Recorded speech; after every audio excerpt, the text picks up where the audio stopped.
into a better adult. Let us pick it one after the other.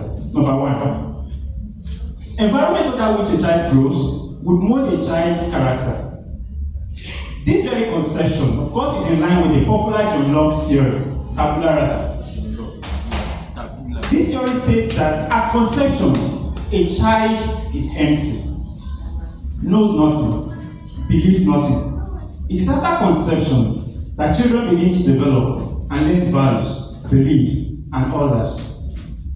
Thus, the teenager will acquire authentically the values, beliefs, tradition found in the environment they grow up in.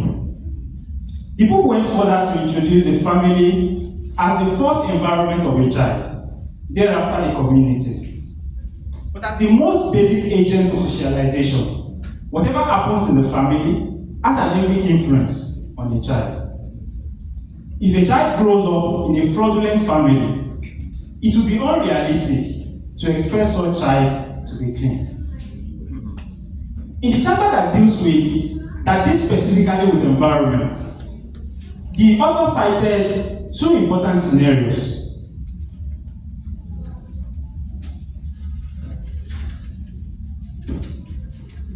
The first, imagine 6 people living in one room: mother, father, and the children.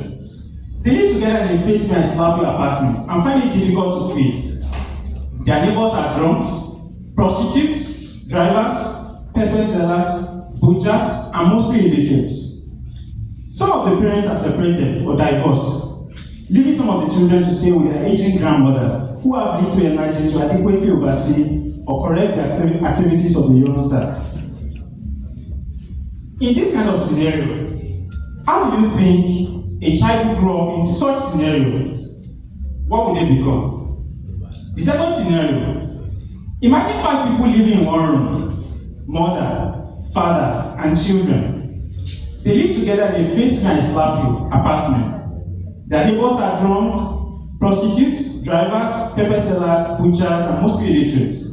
However, the parents are determined to make sure that their children grow up to become successful in life. Consequently, from the outset, they let them know that their present environment is temporary. I ask the same question: how would a child in such environment also grow up? These two scenarios require more critical examination, and it will in fact lead us to the second concept that the book upholds, which is that traditional parenting develops a child into a better adult. Our society today is a mix of liberal parenting, or Western parenting if you like, and traditional parenting. Liberal parenting at its core upholds the principle of independence for teenagers with flexible parental guidance. Traditional parenting, on the other hand, put up the assumption that teenagers are too young to be independent, and as such, they must be raised under rigid parental guidance. In recent times, conversation about what good parenting should be has been an argument between the two sides. This book, however, adopts the traditional parenting model with good arguments. But as is the norm with advocates of traditional parenting, a teenager is likely driven by the desire to satisfy their uncoordinated urges. If therefore given independence, they will make decisions that they will regret in the future. The book goes ahead to provide context and further explanation, both biological, statistical, and sociological explanations. I indeed agree with the book, going by this line of thought. But I'm concerned that we have a large percentage of parents at the moment who would rather prefer liberal parenting. The implication of this is evident. Teenagers will naturally prefer liberal parents, and as such, when a child is raised by traditional parents and somehow get a taste of liberal parenting through friends or elsewhere, are they not going to think that their parents will be unnecessarily difficult and even wicked? Yet, my consolation in this regard is that this book provides a detailed guide to both parents and teenagers on how to handle pressure.